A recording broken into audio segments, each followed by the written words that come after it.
Bienvenidos al podcast de USFQ Law Working Papers, tu dosis necesaria de conocimiento jurídico al instante y sin complicaciones.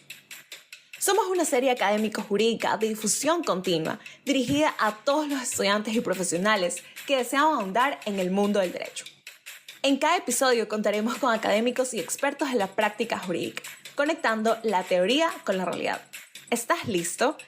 Esto es USFQ Law Working Papers, conocimiento jurídico directo a tus oídos. Comencemos.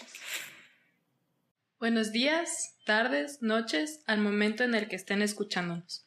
Mi nombre es Valentina Guayasamín, asistente general de USFQ Law Working Papers, y les doy la bienvenida a un nuevo podcast muy importante para fomentar el debate dentro del mundo corporativo. A este lo hemos decidido llamar Acciones Societarias conforme las reformas a la Ley de Compañías. Por lo que para este episodio contamos con la presencia de 3 abogados destacados en el ámbito corporativo.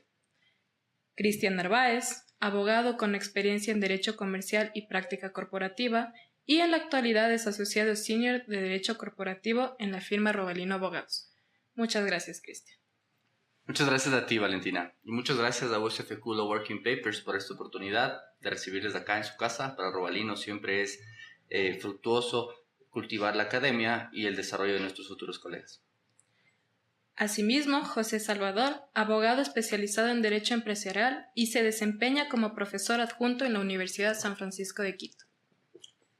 Hola Valentina, y gracias a ti y a Law Working Papers por el apoyo y por el espacio también. Siempre difundir estos espacios de debate es fundamental para la innovación de la academia. Por último, Pablo Aguinaga, abogado especializado en Derecho Empresarial. Adicionalmente, cuenta con un diplomado en Compliance, Gobierno Corporativo y Ética, y es miembro de la Mesa de Derecho Corporativo de la ICC. Mucho gusto, Pablo. Muchas gracias, Valentina, y a USFQ Law Working Papers, y qué gusto compartir con mis colegas esta mesa de diálogo. Los 3 invitados son abogados especialistas por la San Francisco de Quito y se desempeñan como miembros activos del área corporativa y M&A de Robalino Abogados. Debido a su experiencia y trayectoria asesorando a reconocidas compañías internacionales, en este podcast abrirán un conversatorio sobre las reformas efectuadas a las acciones societarias para impugnar decisiones de órganos de gobernanza y administración, así como la importancia que marca esta reforma dentro de nuestra actualización. Así que, no sé si podrían contarme un poco de cuáles son estas modificaciones que se hicieron a la Ley de Compañías. Claro. Bueno, como todos ustedes conocen, en marzo del año pasado se promulgó una reforma a la Ley de Compañías en Ecuador. Hay varios aspectos interesantes y en el punto que vamos a topar el día de hoy, específicamente sobre las acciones societarias, se incluye una nueva institución, ¿sí?, la acción de presión hacia accionistas minoritarios, y se reforman otras instituciones que ya se recogían anteriormente, como es la acción de impugnación, la acción de nulidad y la acción de apelación. ¿Cuál es la clave?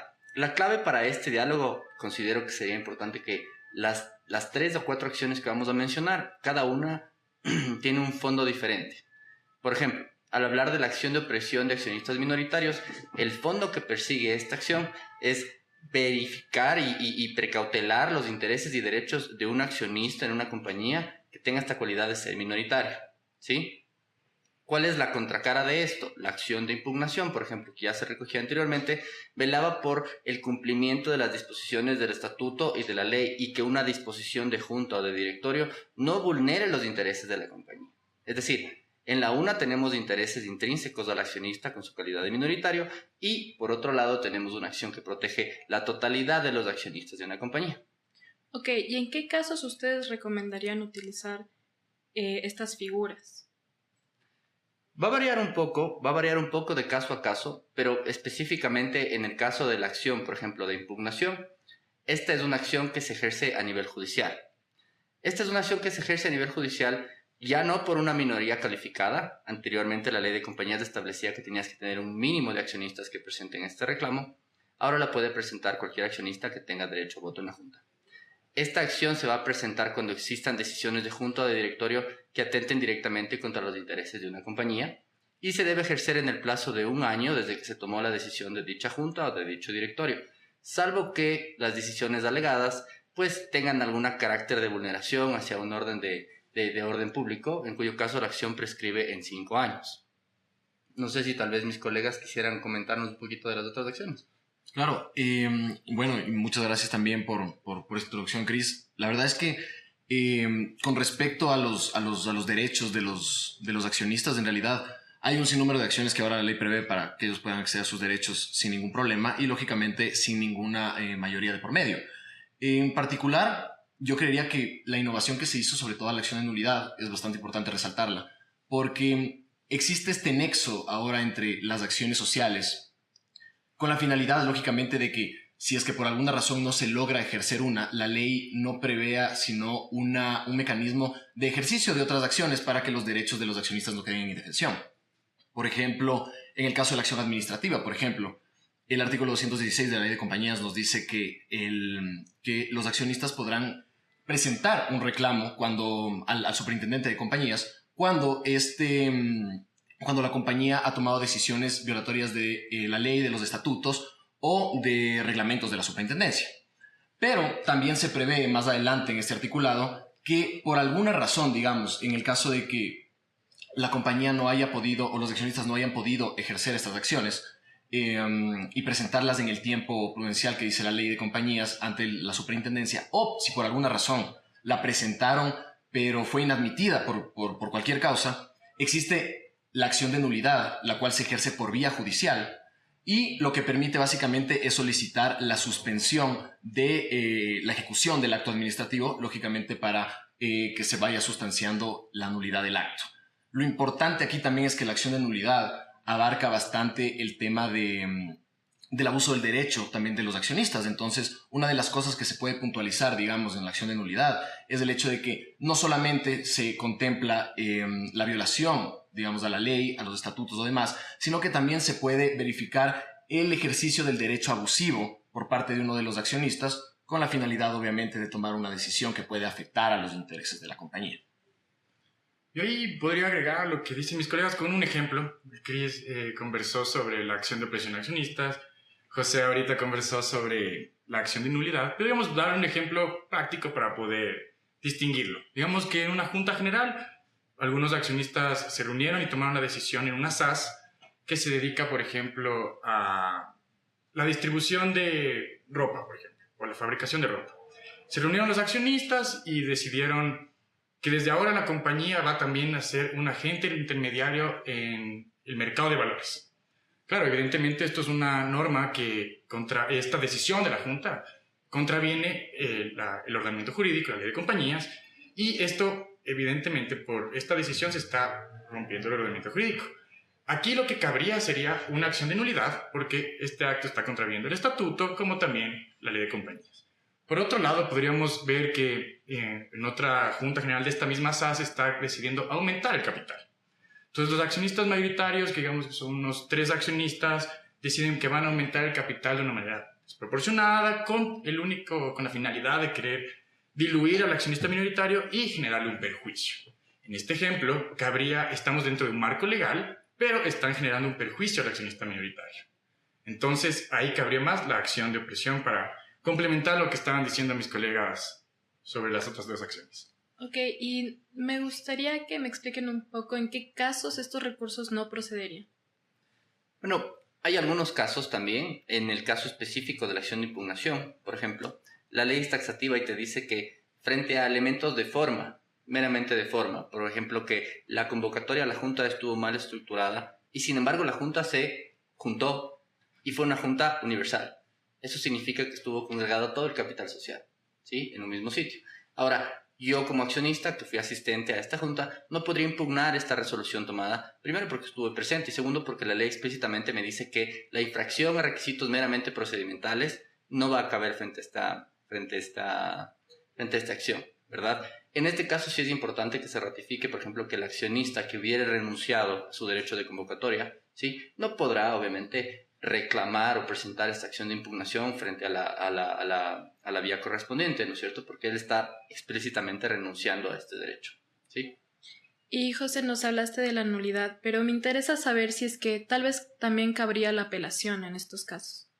Totalmente. Y Y la verdad es que, bueno, complementando al tema, como antes lo había dicho Cristian en su momento, si nosotros podríamos plantearnos como cuáles son las finalidades de cada una de las acciones. Hablamos de la acción de presión, que se enfoca estrictamente en la calidad del accionista como minoritario, y la impugnación cuando se vulneran se vulneran intereses legítimos de la compañía.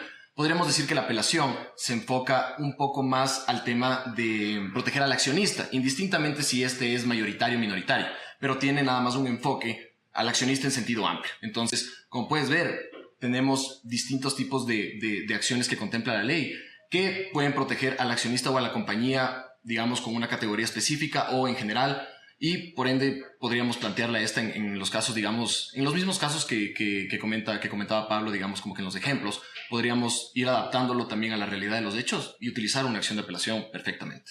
Ok, ¿y cuáles fueron los incentivos para esta reforma a la ley de compañías? Hubo varios motivos que incentivaron la reforma.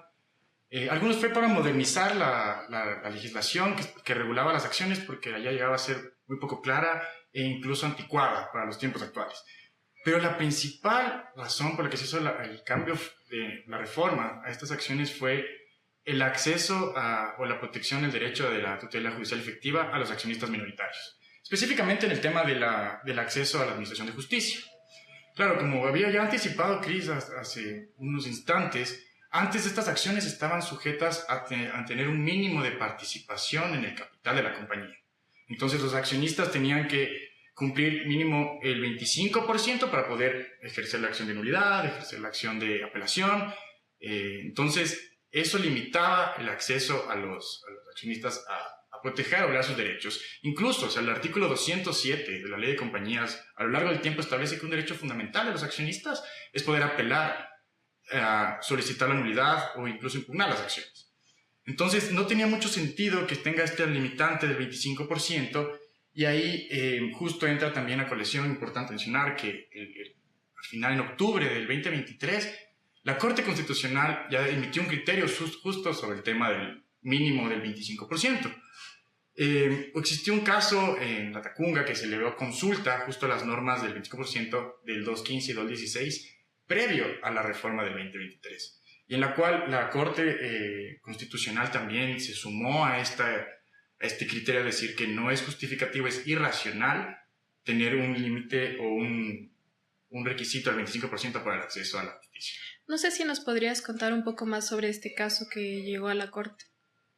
Claro, a breves rasgos, había una compañía una cooperativa de taxis en la cual algunos accionistas estaban en contra de algunas resoluciones que se adoptaron en la Junta General y decidieron demandar la nulidad de la Junta, de las resoluciones de la Junta. Este grupo de accionistas solo alcanzaban el 18% del capital social. Esto sucedió, creo que ya lo mencioné, en el 2018. Entonces, a medida que se estaba tramitando el proceso judicial, un juez de la Tacunga elevó a consulta, justamente sumándose a este criterio de que por más que no cumplan el requisito del 25%, no están teniendo acceso efectivamente a la justicia o reclamando sus derechos.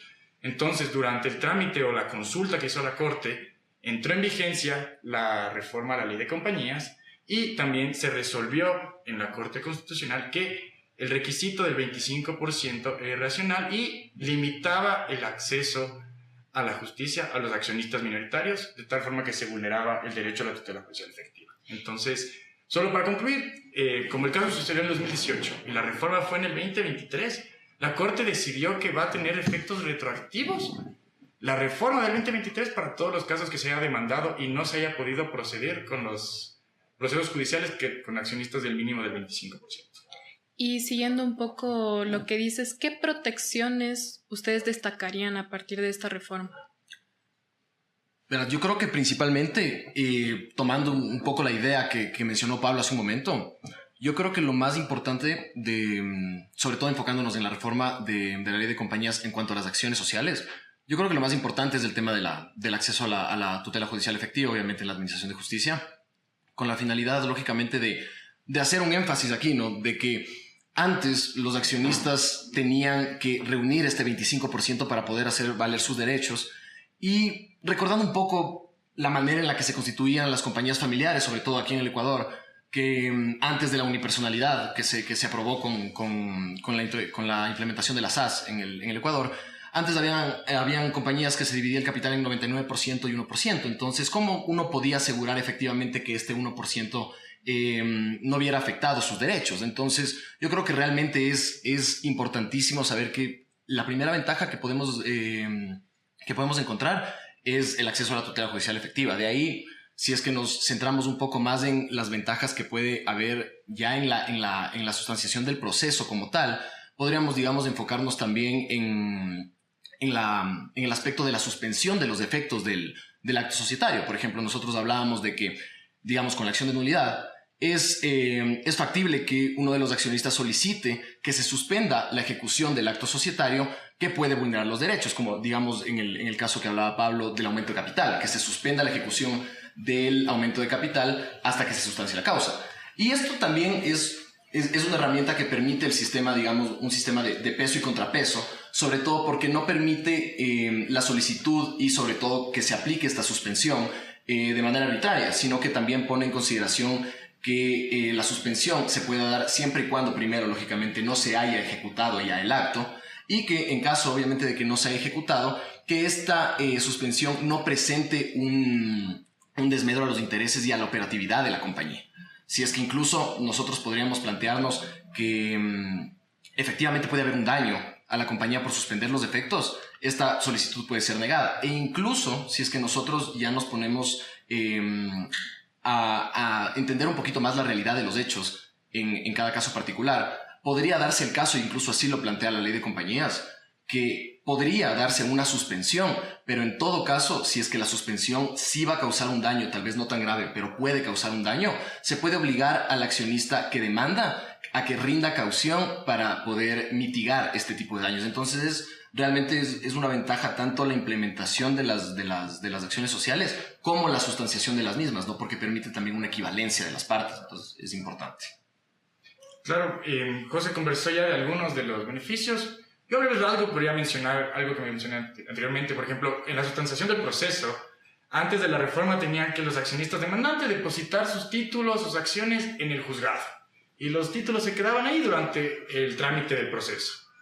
Y había una previsión expresa de que no podían transferirse las acciones.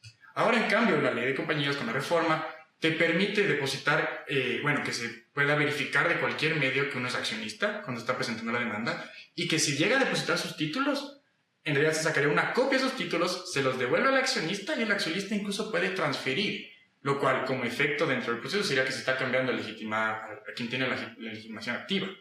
Entonces esa es una ventaja que es mucho más flexible con la transferencia de acciones. También el proceso ya está mucho más claro con referencia a cómo va a funcionar con respecto a los gastos, por ejemplo. Antes la compañía era demandada y si llegaba a perder, digamos, porque la resolución fue nula, esos gastos caerían a cargo de la compañía. Ahora se incluyó el derecho de repetición de la compañía en contra de los accionistas que ejercieron o votaron a favor de esa resolución. Entonces, esos podemos ser algunos de los beneficios que hemos podido identificar. Igual quisiera adicionar un beneficio particular, sobre todo respecto al ejercicio de las labores del administrador. Me parece sumamente importante porque complementa bastante el tema del deber de lealtad. Digamos, cuando hay una acción que por alguna razón, digamos, o sea, cuando la compañía se ve mucho más en peligro de que los accionistas pueden ejercer este tipo de acciones, también va a impulsar a que los administradores puedan hacer las cosas de manera correcta, no siempre bajo el deber de lealtad y obviamente fundamentando las decisiones de manera objetiva y demás con la finalidad de siempre beneficiar a la compañía. Sobre todo porque también se arriesgan después a acciones de responsabilidad, sociales de responsabilidad que pueden incluso causar, digamos, que ellos puedan ser responsables si es que ya no están en la compañía, pero hicieron mala gestión durante su estadía en la compañía como administradores. Entonces, es sumamente importante eso. La verdad es que me parece que mis colegas han complementado todos los puntos. De hecho, creo que solamente para ir tocando base un poco los puntos beneficiosos de esta reforma en cuanto a las leyes y cuanto a las acciones societarias son el deber de lealtad de los administradores, ¿no es cierto? Un administrador tiene que hacer bien su trabajo porque si no se va a meter en un problema, ¿sí? Los accionistas que temerariamente presenten este tipo de acciones también se van a meter en un problema, ¿ya? Y por supuesto también la sustanciación del proceso, como lo mencionaba José. O sea, Esos serían los 3 puntos beneficiosos que podríamos resumir de esta pregunta tan interesante. ¿Y ustedes consideran que estos cambios han de alguna manera obstaculizado el manejo de una compañía? Bueno, creemos todavía, al menos a nivel personal y profesional, creo que todavía es un poco pronto para decir si es que los obstaculizan, ¿verdad? Pero sí creemos que tenemos unos cambios positivos y también, por supuesto, hay otros elementos subjetivos que se mantienen, ¿no? O sea, a criterio propio, considero que toda ley, por más técnica que sea, siempre va a tener una connotación política, ¿ya? ¿Y a qué voy con esto? Voy a que de todos los textos que se presentaron, la última versión fue la que se ratificó después del veto presidencial, la versión de la Asamblea. Y entre sus motivaciones, la motivación de los informes, es que esta acción, por ejemplo, la del 216, se tiene que ratificar el texto de la Asamblea porque los sujetos, los accionistas, estarían enfrentándose a excesivas cargas administrativas y burocráticas que impiden una pronta resolución de los conflictos societarios.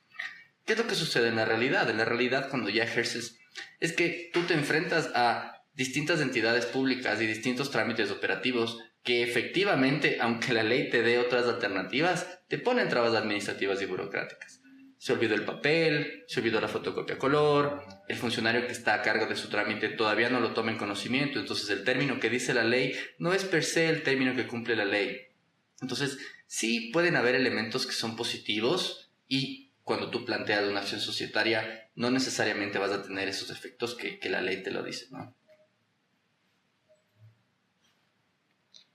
Otro punto también importante sería, por ejemplo, que también en la materialidad de la realidad del texto, ¿verdad?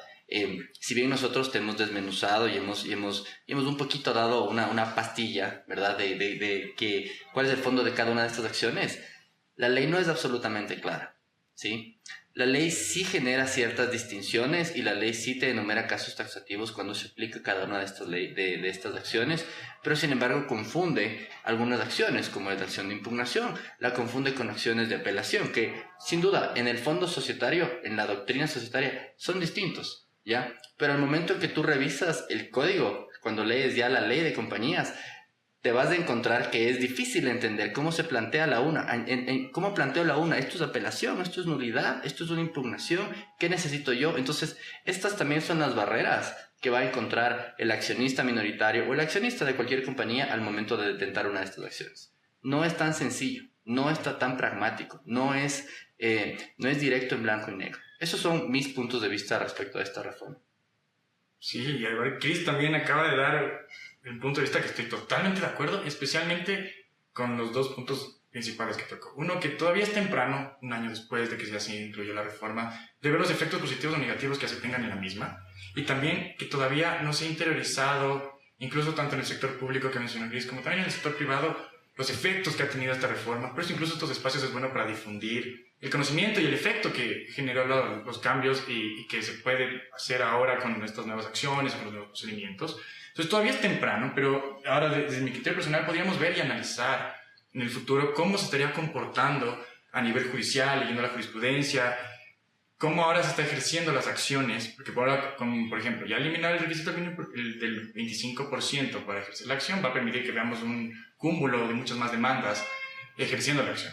Entonces, creo que todavía es temprano, pero al mismo tiempo podremos ver en un futuro cuáles serán los efectos, si llegan a ser positivos, negativos, o si incluso, como bien se tu pregunta, ver si esto impide a la compañía en su diario, digamos, en sus actividades diarias. Y es interesante también, me permito complementar al Pablo, porque realmente me parece súper importante sobre todo tomar en consideración que una de las cosas que vamos a ver en el futuro ya con la implementación de todas estas reformas y con el ejercicio de las acciones, una de las cosas que me causa un poco más de duda, sobre todo que quisiera ya ver, es sobre todo cómo se va a dar el tema de la suspensión de los actos societarios, ¿no? Cuando realmente ya se otorguen. Quisiera ver efectivamente bajo qué perspectiva, bajo qué criterios obviamente uno puede ya decidir qué acto puede ser suspendido, qué acto objetivamente no va a causar un daño, qué suspensión del acto no va a causar, digamos, un daño a la compañía. Y conociendo también cómo se desenvuelve la justicia aquí en el Ecuador, podríamos ver incluso que también el tema de la suspensión mientras el proceso se sustancia puede también no ser, digamos, como algo negativo al momento de suspenderlo, pero con el tiempo o con la demora del proceso puede ya representar un daño, a pesar de que al momento de la suspensión no pudo ser así. Entonces, hay muchas cosas que en el futuro tendremos que evaluar respecto de todas estas medidas. Ok, ¿y cuáles son los mecanismos que introdujo esta reforma a fin de evitar problemas de abusos, entre otros? Bueno, de una vez que estaba con la viada de la otra pregunta, verás, yo creo que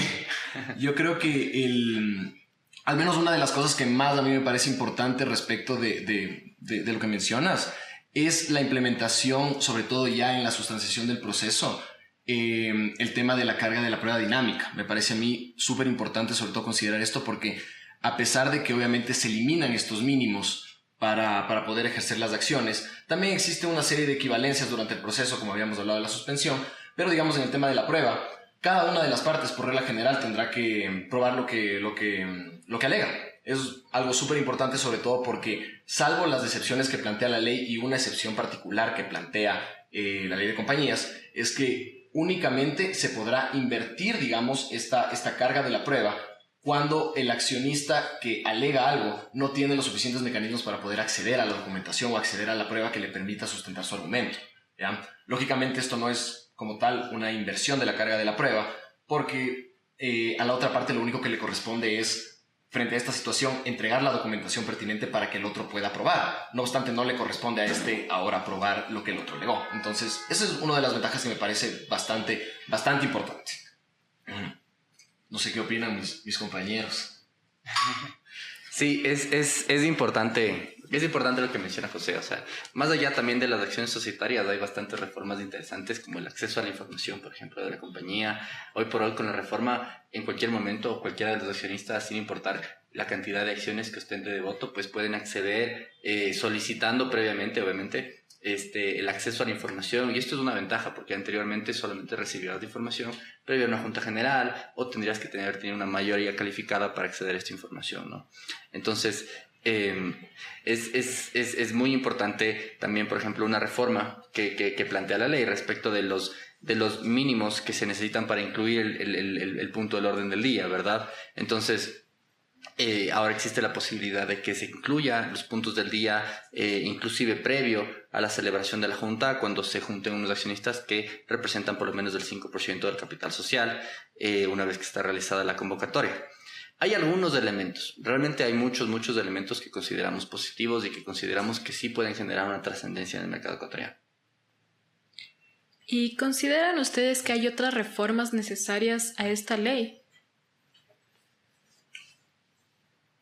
Cada uno se queda un poco pensando. Si yo me lanzo primero, le sumo a las palabras que anteriormente dijo Cristian, porque yo creo que esto es muy importante al día de hoy, y es que le trae muchos efectos positivos, le trae muchas instituciones buenas y modernizaron la ley de compañías. Pero al día de hoy, a título personal, creo que no es necesaria incluir por ahora más reformas, sino que se interioricen o que se difundan las nuevas instituciones ya incluidas en la reforma del 2023. Y tanto en el sector privado para que se puedan ver las nuevas bondades que trae, porque hoy hemos conversado sobre las acciones procesales, pero también hay otras como que hay juntas con solo accionista, instrumentar el documento privado, entre otras. Entonces yo creo que más que incluir reformas, sería difundir las que ya están actualmente para que puedan ser ejercidas tanto en el sector privado, pero con especial énfasis en el sector público. Sí, a ver, hablando sobre el tema de las reformas, ya no solamente las acciones societarias, o sea, también hay que ser reales en la materialidad del Ecuador, ¿no? O sea, un gran porcentaje de la economía del Ecuador son empresas familiares, por ejemplo, ¿sí? Y la nueva reforma a la ley de compañías implica la institución de un grupo empresarial, ¿ya? Esta es una institución prestada, es una institución que tomamos de otras legislaciones, de nuestros vecinos en Colombia, de nuestros vecinos en Perú, que tienen unas industrias quizás más desarrolladas en este nivel. Y claro, a nuestra percepción, en estos casos puntuales, a nosotros nos consideramos que este tipo de instituciones que son prestadas y que no están bien adaptadas van a generar mayores cargas que beneficios, ¿sí? ¿Qué te dice la ley? Te dice que si tú cumples ciertas características, tú te vas a consolidar como un grupo empresarial, ¿ya?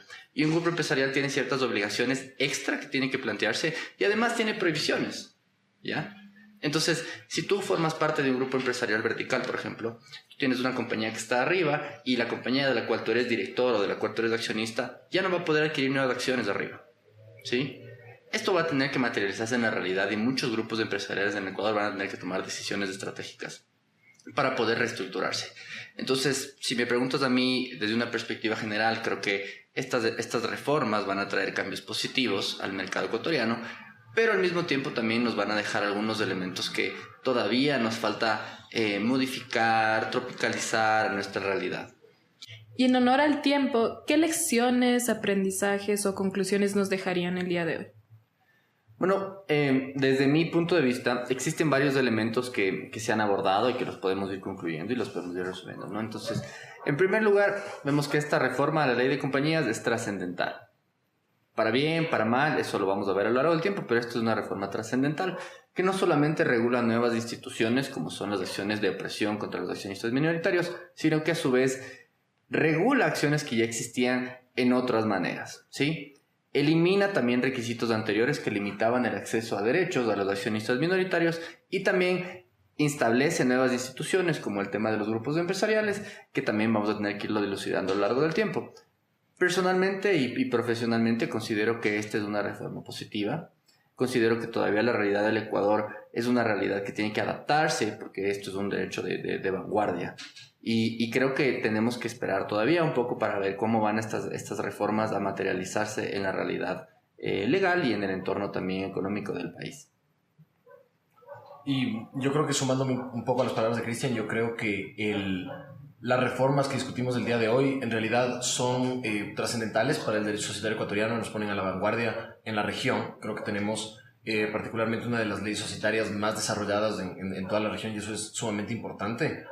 Más allá de todo, yo creería que lo que yo podría aprender de esto es el hecho de que no vamos a necesitar, sobre todo en algún tiempo, nuevas reformas que cambien lo que esta reforma tan grande cambió, sino más el tiempo para nosotros poder desarrollar todo lo que se incluyó en la reforma a fin de dinamizar los nuevos procesos, entenderlos sobre todo y también dar un buen consejo, una buena asesoría, sobre todo al momento de aplicar cada uno de estos procesos. También el tema de la discusión me parece sumamente interesante, sumamente importante, porque el hecho de que ahora nosotros nos podamos reunir en este tipo de espacios y podamos conversar respecto de la aplicabilidad de los diferentes tipos de acciones de apelación, impugnación y nulidad, por ejemplo, cuando antes no había un diálogo tan amplio y sobre todo una legislación que nos permita hacer esto, incluso si es que las discusiones por el momento se van quedando cortas y durante el tiempo vamos descubriendo muchos más aspectos que pueden beneficiar o no a cada una de las partes, yo creo que el hecho de que estemos iniciando este tipo de discusiones ya nos ponen a nosotros en un piso más arriba, ¿no? Sobre todo para nosotros poder seguir analizando y seguir implementando nuevas estrategias para desarrollar mejor el derecho societario en el país. Por mi lado, tomo las palabras de mis colegas. Podemos ver que el aporte de la reforma ha sido bastante, desde mi punto de vista, sobre lo de Cristian, es bastante positivo. Ha permitido la mayor protección a los accionistas minoritarios, a los accionistas en general. Ha aclarado partes del procedimiento, ha eliminado formalidades innecesarias.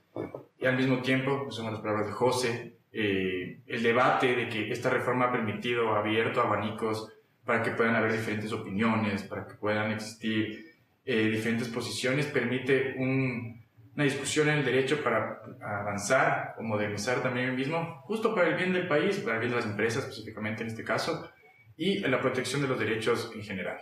Y por mi lado quisiera agregar que al final, específicamente con el tema de las acciones sociales, mucho de las conclusiones que se puedan tener de este tipo de espacios tienen que llegar a las personas que van a resolver sobre este tema, que al final van a ser los jueces quienes van en la práctica o van a materializar cómo se están implementando estas nuevas normativas, o sea, cómo esto se va a resolver con diferentes procesos o diferentes casos que vayan a hacer que cada una de estas reformas pueda materializarse más en el tiempo. Entonces, por ese lado, esta sería mi conclusión.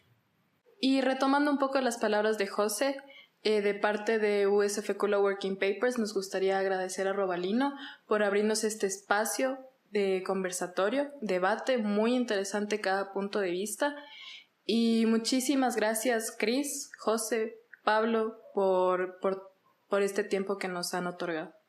Muchísimas gracias a ti y muchísimas gracias a USFQ Law Working Papers por esta oportunidad y la apertura siempre en su casa. Muchas gracias a todos los que nos escuchan y al equipo de USFQ Law Working Paper. Estamos siempre prestos a ampliar el debate y recibirlos cuando quieran. Gracias, Valentina. Gracias a mis colegas por este espacio que hemos tenido de la conversación. Esperemos que puedan existir muchos más con nosotros o con otros miembros de la firma. Como dijeron, esta es su casa y gracias a todos los que nos escuchan. Les invitamos a difundir sus trabajos con nosotros. Pueden encontrar en todas nuestras plataformas los lineamientos de autor y las instrucciones de envío. Síganos en nuestras redes sociales, Instagram, Facebook y Twitter como @USFQ_LWP y visualiza nuestro contenido en las plataformas SSRN y academia.edu.